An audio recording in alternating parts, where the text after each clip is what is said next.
الحمد لله نحمده ونستعينه ونستغفره ونعوذ بالله من شرور أنفسنا ومن سيئات أعمالنا من يهده الله فلا مضل له ومن يضلل فلا هادي له وأشهد أن لا إله إلا الله وحده لا شريك له وأشهد أن محمدا عبده ورسوله أما بعد فإن خير الحديث كتاب الله وخير الهدي هدي محمد صلى الله عليه وسلم وشر الأمور محدثاتها وكل محدثة بدعة وكل بدعة ضلالة وكل ضلالة في النار. أعوذ بالله من الشيطان الرجيم. بسم الله الرحمن الرحيم.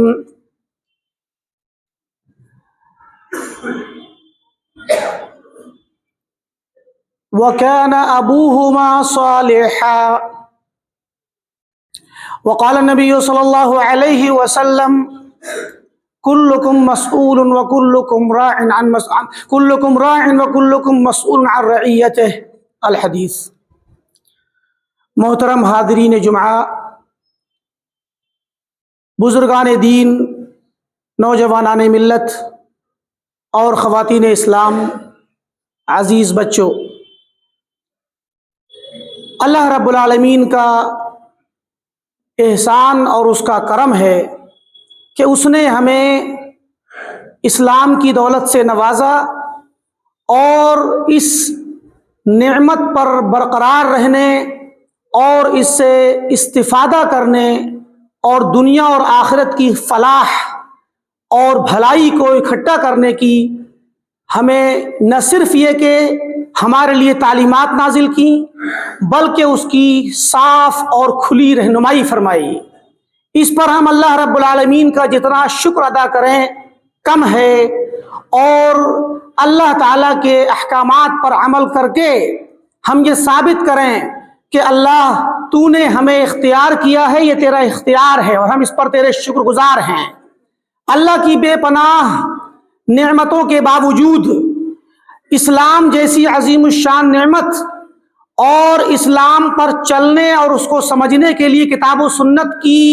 حفاظت، یہ اتنی عظیم الشان نعمت ہے جس کی قیمت کا اندازہ دنیا کی کسی اور نعمت سے نہیں کیا جا سکتا. مسلمان کو اللہ تعالیٰ نے پورے طور پر ہدایت سے، پورے طور پر تعلیمات سے نوازا ہے اور اسے اس طرح کے ارشادات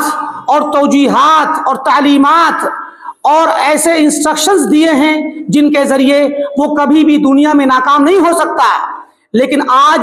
ہم اپنے معاشرے پر اور اپنے آپ پر جب نظر ڈالتے ہیں تو ہمیں دکھتا ہے کہ ہمارا معاشرہ بہت ساری خرابیوں کا شکار ہے. ہمارے معاشرے میں مسلمانوں کے اندر جہاں اعمال کی اور اخلاق کی اور روزمرہ کے میل جول کے متعلق کریکٹر کی جو خرابیاں ہیں وہ ہیں، ساتھ میں ہمارے یہاں اعتقاد کی خرابی، منہج کی خرابی، اسی طریقے سے ہمارے یہاں اللہ تعالیٰ کے ساتھ اس کے حقوق کی ادائیگی اور اس کی عبادت، اور خاص کر جب اس دنیا میں ہم آئے اور ہماری تخلیق کا مقصد بتلا دیا گیا کہ وما خلقت الجن والانس الا لیعبدون، تو پھر اس مقصد کو جاننے کے باوجود اس مقصد کو ادا کرنے میں ناکام رہنا، یہ بہت ساری جو خرابیاں ہیں جن میں انسان کی اپنی ذاتی بھی خرابیاں ہیں اور متعدی اور معاشرتی وہ خرابیاں اور وہ بد اخلاقیاں اور وہ سیاہ کاریاں اور وہ تباہ کاریاں جن سے پورا سماج جوجھ رہا ہے، وہ ساری کی ساری آج ہمارے اندر نہ صرف یہ کہ سرایت کر گئی ہیں بلکہ ہمیں اس کا شعور بھی ہے. ہمیں اس بات کا احساس ہے کہ ہمارا معاشرہ بہت خراب سمت میں جا رہا ہے، اور خاص کر اس 21ویں صدی کی جو سب سے بڑی خرابی آئی ہے انٹرنیٹ اور میڈیا کے ذریعے، جس نے تو بچا کچا سارا کا سارا سرمایہ ضائع کر دیا. جو اب سے پہلے 20ویں صدی کے اختتام تک اور 2000 کے کے قریب تک جو حالات تھے وہ بھی خراب تھے، لیکن اس کے بعد جو انٹرنیٹ آیا اور اس کے بعد جو وسائل اور آسان ہوتے چلے گئے تو خرابیاں انسان کے ساتھ تنہائی میں چلی گئیں، اور وہ تنہائی اتنے زیادہ گہرائیوں میں چلی گئی کہ بستر میں لیٹ کر اور سردی کی راتوں میں لحاف کے اندر لیٹ کر کے بھی انسان آج محفوظ نہیں ہے ان خرابیوں سے اور موبائل کی تباہ کاریوں سے۔ تو آج انسانی معاشرہ پورے طور پر سیاہ کاریوں میں اور تباہ کاریوں میں، گناہوں کی ان سیاہیوں میں اور گناہوں کے اس ویلات میں اور اس کی خرابیوں میں اور اس کے نقصانات میں ڈوبا پڑا ہے۔ تو اس کو سدھارنے کی ذمہ داری آخر ہماری ہے، اور اسلام ہی تنہا وہ دین ہے جو اس بات کی صلاحیت رکھتا ہے کہ پورے انسانی سماج کو سدھار سکے، اور اسلام ہی وہ تنہا ایسا منہج ہے اور طریق حیات ہے جو انسان کو اور مسلمان کو سدھار کر کے اس انسانی سماج میں اچھی اقدار کو واپس لا سکتا ہے، اچھے اخلاق کو واپس لا سکتا ہے۔ لیکن اسلام پر آنے چلنے والوں کا سب سے پہلا فریضہ ہے کہ وہ سب سے پہلے خود سدھریں اور وہ خود اپنے آپ پر اس کی تنفیذ کریں، تاکہ دوسرے لوگ ان سے دیکھ کر کے سبق حاصل کریں اور دنیا والے اسلام کے قریب آئیں اور اسلام کو اپنا مخالف نہ سمجھیں دنیا والے، بلکہ اپنا مداوا سمجھیں، اپنا علاج سمجھیں، اپنی مشکلات کا حل سمجھیں اور اپنے لیے کامیابی کا ذریعہ سمجھیں۔ تو پھر سب سے پہلے مسلمانوں کی ذمہ داری بنتی ہے کہ وہ اپنا خود کا محاسبہ کریں، اپنی اصلاح کریں۔ اس سلسلے میں اس ضمن میں پیچھے سابقہ کچھ خطبوں میں اس طرح کی باتیں بیان کی گئی تھیں، اور خاص طور سے تربیت اولاد پر توجہ دلائی گئی تھی، اور اس باب میں جو آخری بات آئی تھی وہ تھی کہ ایک مرد کو اور ایک نوجوان کو جو خود میں نیک ہو اور صالح ہو اور اچھے اخلاق و کردار کا حامل ہو، تو اس کو چاہیے کہ وہ اپنے لیے ایک نیک بیوی کا انتخاب کرے، ایک نیک خاتون کا انتخاب کرے، اور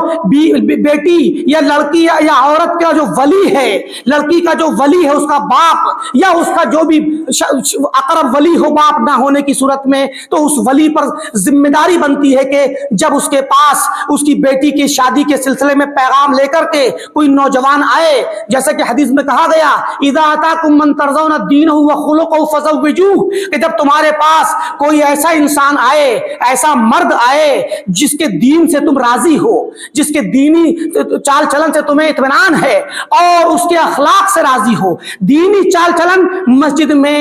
اور عبادات میں دکھے گا کہ وہ مسجد میں صلاۃ کا پابند ہوگا اور بقیہ صوم و صلاۃ کی پابندی کے ساتھ وہ اپنے آپ کو دین کے مطابق چلاتا ہوگا، اور پھر اس کا اخلاق جو دکھے گا وہ باہر دکھے گا، سماج میں دکھے گا، مارکیٹ میں دکھے گا، سڑکوں پر دکھے گا، میل جول میں دکھے گا۔ جب اس کا اخلاق اچھا ہے، وہ لوگوں کو تکلیف نہیں دیتا اور وہ دیندار بھی ہے، تو یہ دونوں چیزیں جب جس میں اکٹھی ہو جائیں تو پھر فرمایا فزوجوہ، تو اس کو بیٹی دے دو یا اپنی ماتحت لڑکی کو دے کر کے اس کی شادی کر دو،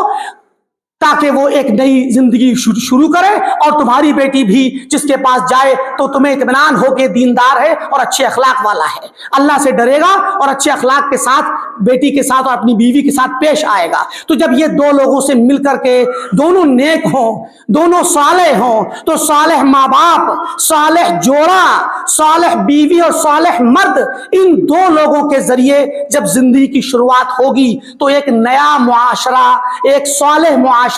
وجود میں آئے گا، اور ایک ایسا پاکیزہ معاشرہ وجود میں آئے گا کہ جس کی مثال اس کائنات میں لوگ دیکھیں گے، جس کے ذریعے نفع ہوگا، جس کے ذریعے فائدہ ہوگا۔ لیکن صرف اتنے پر اکتفا نہیں کیا گیا ہے،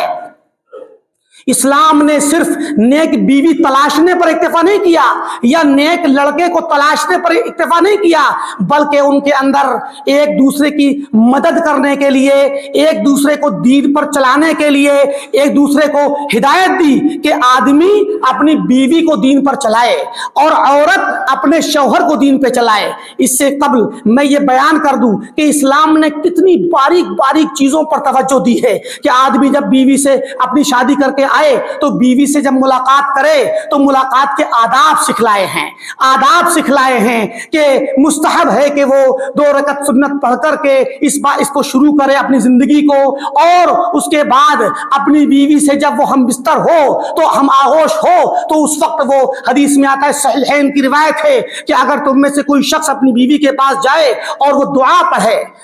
پڑھے، سب سے پہلے بسم اللہ پڑھے، اور اس کے بعد وہ دعا کرے، اللہم جنبنا الشیطان وجنب الشیطان ما رزقتنا، کہ اللہ ہمیں شیطان سے دور رکھ اور شیطان کو ہم سے دور، اور ہماری اولاد سے اگر تو ہمیں اولاد بخشے تو پھر ہماری اولاد سے شیطان کو دور رکھ۔ تو گویا اپنے آپ کو شیطان کے طریقے پہ چلانے سے بچنے کے لیے اور اپنی ہونے والی اولاد کو بھی پہلے سے، اولاد کی تربیت پیدا ہونے سے پہلے کر دی گئی، اور وہ تربیت کی گئی کہ پہلے بیوی نیک لائی گئی اور لڑکا نیک چنا گیا، یہ نیک تربیت کی پہلی سیڑھی ہے۔ اس کے بعد دوسری سیڑھی، دوسرا قدم کہ جب بیوی سے ملاقات ہوئی، جس ملاقات کے نتیجے میں اللہ اولاد بخشتا ہے، تو اولاد کے آنے سے پہلے اور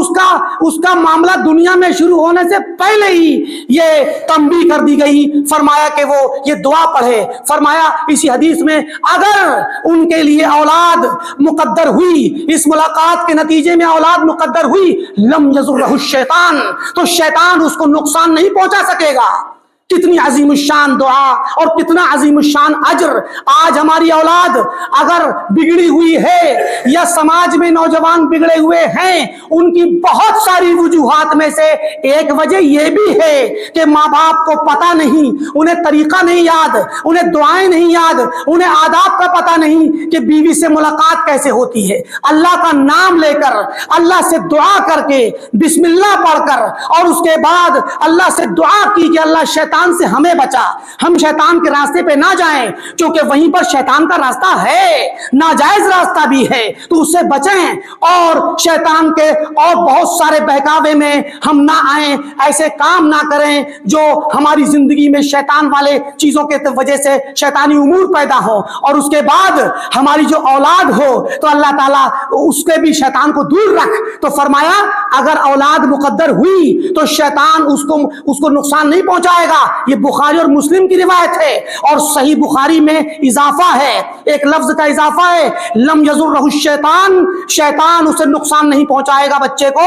اور ولم یسلط علیہ، اس پر مسلط نہیں ہوگا۔ اہل علم نے اس کی تفسیر طرح طرح سے کی ہے کہ وہ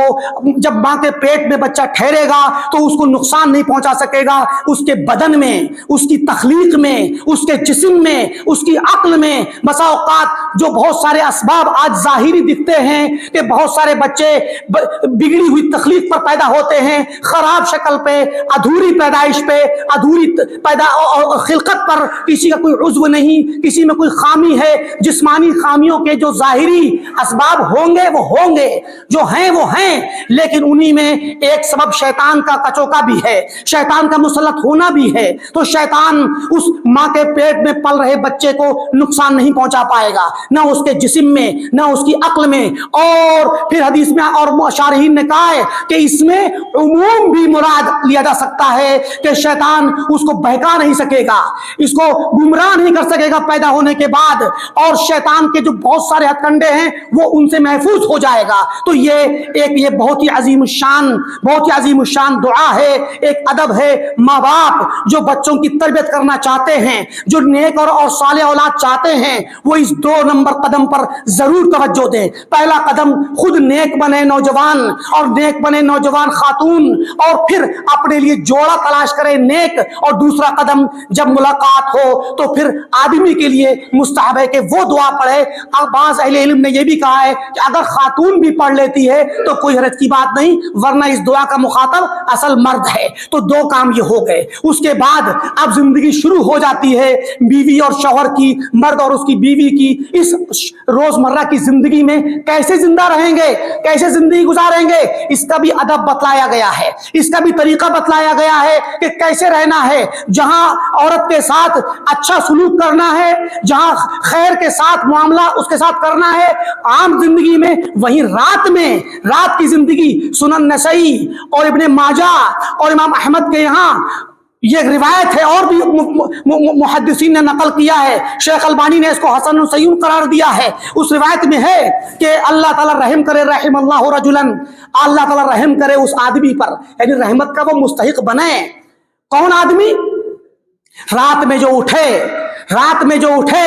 اور صلاۃ پڑھے، یعنی تہجد کی نماز پڑھے یا 2 رکعت کم سے کم نماز پڑھے، وہ آیقظ اہلہ، اور اپنی بیوی کو اٹھائے، اور پھر وہ بھی اس کی بیوی اٹھے اور اٹھنے کے بعد وہ بھی وضو کر کے نماز پڑھے، تو اللہ کے رسول نے فرمایا اللہ تعالیٰ ان دونوں پر رحم کرے۔ تو پھر فرمایا کہ اگر وہ اس کی بیوی اس کی بات مان کے اٹھ جائے تب تو ٹھیک ہے، اور نہ مانے، مٹھیا جائے جسے ہم کہتے ہیں، سستا جائے اور سستی کی وجہ سے وہ نیند میں اور مشغول ہو جائے، تو کہا کہ نضح علی وجہہ ماء الماء، پانی سے چھڑکاؤ مار کے اس کے چہرے پر اس کو اٹھائے، یعنی انگلی میں پانی لے کر کے چھڑکا مار کے اس کو اٹھائے تاکہ اس کی نیند ختم ہو، وہ نشاط میں آ جائے، وہ حرکت میں آ جائے، وہ چستی کا شکار ہو جائے، اور پھر وہ نماز پڑھ لے۔ تو مرد کو کہا گیا کہ اپنی بیوی کو جگائے، اور اسی حدیث میں آگے فرمایا وَرَحِمَ اللَّهُ امْرَأَةً، اللہ تعالیٰ اس عورت پر رحم کرے اور اپنی رحمت اس پر اتارے جو خود صلاۃ کے لیے رات کو اٹھے، جو خاتون خود اکیلی رات کو فکر کے ساتھ اٹھے تہجد کی نماز کے لیے، اور اس کے بعد خود نماز پڑھے اور اپنے شوہر کو اٹھائے، اور اگر اس کا شوہر اٹھ جائے تو ٹھیک، نہ اٹھے تو وہ بھی اپنے شوہر کے چہرے پہ پانی مارے تاکہ وہ بھی اٹھ جائے۔ یہ روایت کتنی پیاری ہے۔ اس روایت کے اندر دونوں زوجین کو، میاں بیوی کو، یہ ایک ہدایت کی گئی ہے کہ وہ لوگ اپنی رات کی زندگی، رات کا وقت غفلت میں نہ گزاریں، ایسے نہ گزار دیں شیطانوں کی طرح، غافلین کی طرح، کفار و مشرکین کی طرح، بلکہ اس گھر میں، جس گھر میں ایک نئی زندگی شروع ہوئی ہے، ایک مرد اور عورت کی، وہ گھر اللہ کے نام سے شروع ہوا ہے اور صلاح و تقوی پر شروع ہوا ہے اور صلاح و تقوی پر وہ چل رہا ہے۔ اس کے اندر آدمی ہے جو اپنی بیوی کو اٹھاتا ہے، عورت ہے جو اپنے شوہر کو اٹھاتی ہے، دونوں ایک دوسرے کی مدد کرتے ہیں، ایک دوسرے کا سہارا بنتے ہیں، ایک دوسرے کو اللہ تعالیٰ کی عبادت کے لیے تیار کرتے ہیں، ابھارتے ہیں، اور پھر وہ لوگ اللہ کے لیے عبادت کر کے اپنے دل کی صفائی اور تقوی اور طہارت کی عادت ڈال کر کے اللہ کا تقرب حاصل کرتے ہیں۔ یہ ہے وہ اسلامی زندگی جس میں ایک شوہر اپنی بیوی کو اور ایک بیوی اپنے شوہر کو مدد کرتی ہے۔ تو جب یہ ماحول بنے گا اور ایسا ماحول تیار ہوگا تو ظاہر ہے اس گھر میں اللہ کے فرشتے نازل ہوں گے، اس گھر میں اللہ کی رحمتیں نازل ہوں گی۔ رحمت جب نازل ہوگی تو پھر اس میں شیطان کا دخل کم بھی ہوگا اور ختم بھی ہوگا۔ تو ایسے یہ طریقہ پیارے نبی صلی اللہ علیہ وسلم نے سکھلایا، اور اب ظاہر ہے کہ زندگی چل پڑی ہے، روزمرہ کی زندگی چل پڑی، اور اس زندگی میں ظاہر ہے کہ انسان یا تو فوراً ہی جلد ہی اس کو حمل کی اور بچے کی خوشخبری مل جائے گی، یا کچھ وقت لگے گا، جب بھی اللہ اس کو دے گا تو اس کی طرف توجہ دلائی گئی کہ ایک شخص دعا کرے، ماں باپ دعا کریں اپنے بچے کے لیے اور اپنے لیے نیک اولاد کی دعا کریں۔ ہماری عادت ہے کہ ہم بیٹے کی دعا کرتے ہیں، انبیاء کی عادت تھی رب هب لی من الصالحین، اللہ مجھے صالح اولاد عطا کر، رب هب لی من لدنک ذریۃ طیبہ انک سمیع الدعاء، یہ زکریا علیہ السلام کی دعا کہ اللہ مجھے اپنی طرف سے ایک طیب اور پاکیزہ ذریت نصیب کر، تو دعا کو سننے والا ہے۔ یہ دعا کرنا ابتدائی طور پر اپنے لیے اللہ رب العالمین سے نیک اولاد کی دعا کرنا، یہ ماں باپ کا فرض ہے۔ یعنی جہاں ان دونوں ماں باپ نے، ان دونوں میاں بیوی نے اللہ تعالیٰ سے دعا کر کے ملاقات کی ہے، وہیں اس خوشخبری کے باوجود اس پر اتکال کر کے، ٹیک لگا کے، بھروسہ کر کے بھول نہیں جانا، بلکہ دن رات دعا کرنی ہے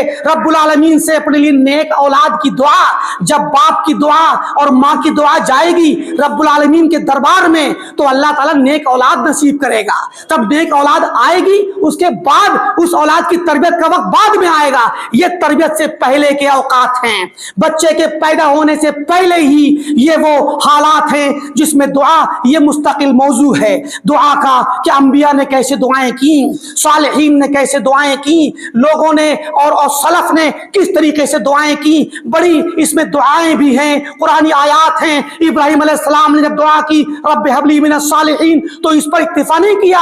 بلکہ جب اللہ نے ان کو 2 بیٹے دے دیے تو کیا کہا؟ اللہ وجنبنی وبنی ان نعبد الاصنام، کہ اللہ مجھے بچا اور میرے بیٹوں کو بچا بتوں کی پوجا کرنے سے، بتوں کی عبادت کرنے سے بچا۔ یعنی آپ کا اور ہمارا فریضہ صرف بچوں کے مانگنے پر کافی نہیں ہو جاتا کہ ہم بچوں کی دعا کر لیں کہ اللہ ہمیں نیک دعا نیک اولاد نصیب کر اور ہم بھول جائیں، بچے کی خوشی میں ہم پھولے نہ سمائیں اور بھول جائیں کہ اب کیا کرنا ہے، بلکہ آپ نے دعا کی، ابراہیم علیہ السلام نے دعا کی کہ اللہ مجھے اور میرے بیٹوں کو بچا بتوں کی پوجا سے، اصنام کی عبادت سے، یعنی شرک سے بچا، کفر سے بچا، اسلام پر قائم رکھ، ہمیں بگڑنے سے بچا، انحراف سے بچا، ہمیں اسلام پر اور ہدایت پر قائم رکھ۔ یہ بہت عظیم الشان دعا ہے۔ ایک دعا بچہ پیدا ہونے سے پہلے کی اور دوسری دعا بچہ پیدا ہونے کے بعد کی، اور اس کے بعد اس پر اکتفا نہیں کیا، اس پر اکتفا نہیں کیا بلکہ قیامت کے لیے بھی دعا کی، قیامت کے لیے بھی دعا کی کہ اے اللہ کہ مجھے رب اجعلنی مقیم الصلاۃ من ذریتی ربنا وتقبل دعا، اور اس کے علاوہ یہ دعا کی کہ اللہ قیامت کے دن مجھے اور میرے بچوں کو، میری اولاد کو رسوا ہونے سے بچا۔ تو یہ ابراہیم علیہ السلام کی دعا جو انہوں نے اپنے لیے اور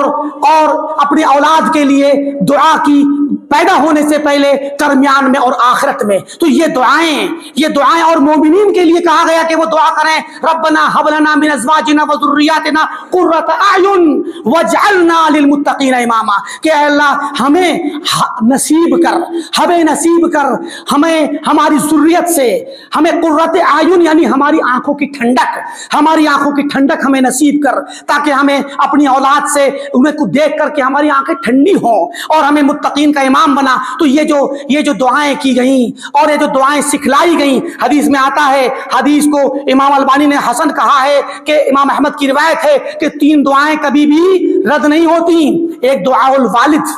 والد دعا کرے ولد اپنے بیٹے کے لیے، تو والد میں یہاں سب سے پہلے والد، ساتھ میں والدہ بھی داخل ہے، یعنی ماں باپ دعا کرے اپنے بیٹے کے لیے، اور روزے دار کی دعا اور مسافر کی دعا حدیث کو حسن قرار دیا گیا ہے۔ من جملہ ماں باپ کی دعا قبول ہوتی ہے، تو بیٹے کے حق میں دعا کریں، بیٹے کے حق میں نیک صالح اولاد کی، اور بچہ جب پیدا ہو جائے اور تو اس کو نیک تربیت کے ساتھ اس کی صلاح کی اور تقوی کی دعا کریں۔ اہل علم کہتے ہیں، علماء کہتے ہیں کہ ماں باپ کو چاہیے کہ اپنے بچے کو سامنے کھڑا کر کے اس کے لیے اس کے سامنے دعا کریں، اللہ میرے بیٹے کو نیک بنا، اور اس سے کہ اللہ تعالیٰ تمہیں نیک بنائے، تمہیں دنیا میں کامیاب کرے۔ اپنے بچے کو دعا دیجئے اور اللہ کے لیے سے اللہ اپنے بچے کی دعا کیجئے۔ اس سلسلے میں صالحین کے اور لوگوں کے بہت سے واقعات ہیں۔ ایک بہت بڑے محدث ہیں، ثقہ امام ہیں، ان کا نام ہے سلیم بن ایوب، یہ ایک بہت بڑے امام ہیں، یہ سمرقند کے تھے، یہاں پر رہا کرتے تھے، رئی میں الرازی رئی کے تھے، سمرقند میں پیدا ہوئے، اور علاقوں میں رئی ایک بہت بڑا مشہور علاقہ ہے خراسان کا، تو رئی کی طرف رازی منسوب ہے۔ 447 ہجری میں ان کا انتقال ہے۔ امام ذہبی نے سیر عالم النبلاء اپنی کتاب میں لکھا ہے کہ سلیم بن ایوب الرازی یہ 10 سال کے ہو گئے تھے، تو ان کو ایک مرتبہ ان کی مسجد میں کوئی ایک شیخ آئے، کوئی عالم آئے، تو انہوں نے لوگوں کو پڑھانا شروع کیا، قرآن پڑھانا شروع کیا۔ تو اس بچے سے کہا کہ بیٹے کچھ قرآن پڑھو۔ تو جب انہوں نے پڑھنا شروع کیا تو وہ چونکہ عجمی تھے، عربی نہیں تھے، اور ابھی تک 10 سال کی عمر میں ان سے ٹھیک سے زبان میں بھی لکنت تھی اور تھوڑا زبان بند ہو گئی ان کی، کہتے ہیں گھبراہٹ کی وجہ سے بھی زبان بند ہو گئی اور زبان میں لکنت آ گئی، تو کہتے ہیں کہ میں سورہ فاتحہ نہیں پڑھ سکا ٹھیک سے۔ تو اس شیخ نے کہا کہ بیٹے کیا تمہاری ماں ہے، حل لک والدہ، کیا تمہارے پاس ماں موجود ہے، زندہ ہے؟ تو کہا جی ہاں۔ تو کہا جاؤ اپنی ماں سے کہو کہ تمہارے لیے وہ دعا کریں کہ اللہ تعالیٰ تمہیں قرآن سکھائے اور علم سکھائے۔ تو کہتے ہیں سلیم کہتے ہیں کہ میں گیا اپنی والدہ سے، میں نے کہا تو میری والدہ دعا کرنے لگ گئی۔ پھر کہتے ہیں کہ دھیرے دھیرے وقت گزرتا رہا، میں بڑا ہو گیا، اور پھر یہ بڑے ہوئے تو یہ عراق میں جا کر کے اور دوسرے شہروں میں جا کے انہوں نے حدیث کا علم لیا، عربی زبان کا علم لیا، اور دیگر علوم سیکھے، فقہ وغیرہ کے، اور سیکھنے کے بعد جب یہ تقریباً 50 سال کی عمر کو پہنچے، اور جب یہ لوٹ کر کے اپنے شہر رئی آئے اور وہاں پر اپنی اسی مسجد میں درس دینے لگے، مختصر المزنی جو فقہ کی کتاب ہے اس کا درس۔ تو کہتے ہمارے درس میں وہ وہی شیخ آئے, وہ بزرگ جنہوں نے ان کو بچپن میں کہا تھا کہ بیٹے ماں سے کہو دعا کرے. اب وہ آئے اس درس میں. اب یہ شیخ تو بہت بڑے عالم و فقیہ بن گئے, ثقہ عالم محدث, اور جب یہ پڑھنے لگے کتاب تو کہتے ہیں کہ وہ شیخ بولنے لگ گئے, کیا تم لوگ پڑھتے ہو, یہ کچھ سیکھنے کی چیز ہے, ہمیں تو سمجھ نہیں آتی. تو اب ان کو گویا اس مقام پر پہنچ گئے سلیم کہ وہ شیخ آج وہ کتاب اور وہ علم نہیں سمجھ سکتے. تو کہتے ہیں سلیم میرے دل میں آیا کہ میں نے تو پہچان لیا ان کو, یہ وہی شیخ ہیں. انہوں نے مجھے نہیں پہچانا کیونکہ بزرگ تھے, تو کہا کہ میں نے سوچا ان سے کہوں کہ حضرت آپ کے پاس والدہ زندہ ہیں, اگر زندہ ہو تو آپ ان سے دعا کرا لیجئے, اللہ تعالیٰ آپ کو بھی جو ہے علم دے گا. تو کہتے ہیں پھر میں نے شرم کی وجہ سے یہ بات نہیں کہی. تو مراد یہ کہ یہ واقعہ فضیل بن عیاض کا واقعہ. فضیل بن عیاض ایک بہت بڑے نوجوانی میں ڈاکو ہوا کرتے تھے, ڈاکو چور, راستے میں لوگوں کو لوٹتے تھے فضیل بن عیاض. لیکن ان کا اپنا واقعہ ہے کہ وہ کسی ایک لڑکی سے عشق کر بیٹھے اور رات میں اس کے گھر دیوار چڑھ کر کے جا رہے تھے کہ اچانک گھر میں سے آواز آئی, الم یعن للذین آمنوا ان تخشع قلوبہم لذکر اللہ. یہ آیت جب ان کے کان میں پڑی کہ کیا مومنوں اہل ایمان کے لیے وقت نہیں آیا کہ ان کے دل اللہ کے ذکر کے لیے پگھل جائیں اور خشوع اور خضوع میں اللہ کے لیے ڈھل جائیں. تو کہتے ہیں کہ ایک دم مجھے ہوش آیا کہ نہیں میرا وقت آ چکا ہے. تو فوراً اتر کے واپس آئے اور جا کر کے ایک کھنڈرات میں جا کے لیٹ گئے. وہ بولے وہاں جا کے لیٹا تو پیچھے کہیں کھنڈر کے پیچھے سے کچھ لوگوں کی آپس میں آواز آئی, اور آواز کے بولے کہ چلو سفر کے لیے مسافر تھے جانے لگ گئے. تو کچھ نے کہا کہ ایسا کہ ہم سفر کرتے ہیں شروع, تو بعض نے کہا نہیں سفر مت کرو, راستے میں فضیل ڈاکو ملے گا, لوٹ لے گا. تو کہتے ہیں کہ میں پیچھے سے سن رہا تھا لیٹا, میرا دل پگھلا اور میں نے کہا اللہ آج میں اس مقام پر ہوں کہ لوگ مجھ سے ڈرتے ہیں, اللہ شاید تو مجھے یہاں لایا ہے کہ مجھے ہدایت دے. آج سے اللہ میں نے چھوڑ دیا سب ڈاکہ زنی سب کچھ چھوڑ دی اور تیرے گھر کی میں جوار لیتا ہوں, جا کے مکہ میں بس گئے جا کر کے. تو یہ فضیل جو جب اللہ تعالیٰ کو انہوں نے اپنایا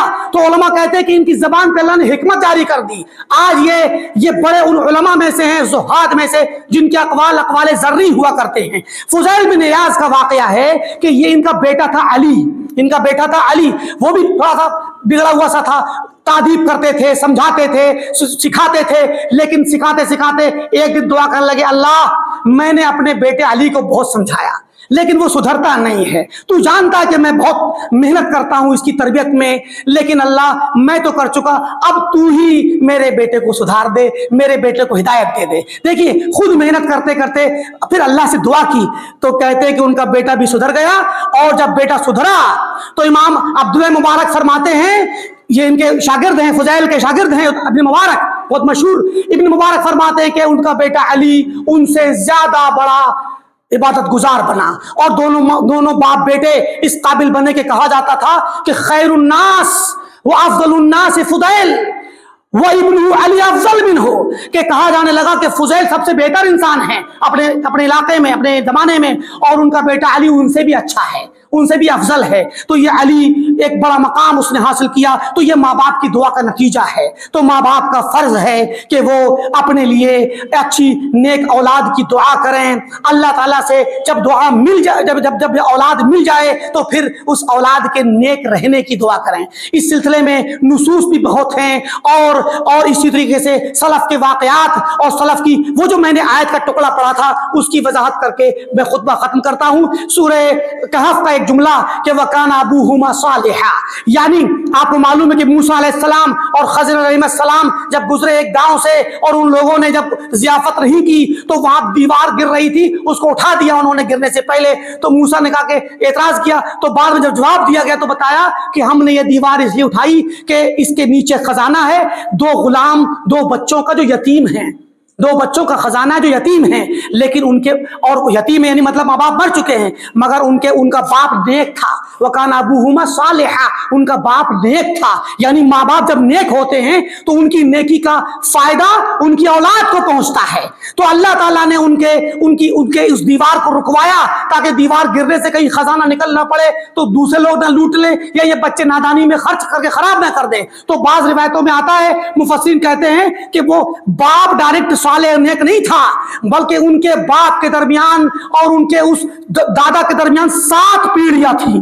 7واں دادا ساتواں دادا جو تھا وہ نیک تھا، لیکن اس کی نیکی کی وجہ سے اللہ نے اس کی ذریت کو محفوظ کر رکھا تھا، ذریت پر خاص کرم تھا نیکی کی وجہ سے۔ تو یہ ماں باپ کے نیک ہونے کا فائدہ اولاد کو ہوتا ہے، اور ماں باپ کی نیکی کا ہی یہ فائدہ ہے کہ ماں باپ جب نیک ہوتے ہیں تو بچوں کی نیک تربیت کرتے ہیں اور بچوں کی دعا کرتے ہیں۔ اللہ رب العالمین سے دعا ہے کہ اللہ تعالی ہمیں اپنے بچوں کی تربیت کرنے سے پہلے خود نیکی پر چلنے کی توفیق دے۔ ہم تمام ماں باپ کو، ہم تمام نوجوانوں کو اور نوجوان خواتین کو اللہ تعالیٰ سب کو نیک راستے پر چلائے، صلاح اور تقوی کا شعار بنائے، اور ہمیں نیک اولاد سے نوازے، اور ہمیں اپنی اولاد کی نیک اور صالح تربیت کرنے کی توفیق عطا فرما۔ آمین وآخر دعوانا الحمدللہ رب العالمین۔ بارک اللہ لی ولکم فی القرآن العظیم ونفعنی وإیاکم بالآیات والذکر الحکیم، انہ تعالی جواد کریم ملک الرؤوف الرحیم۔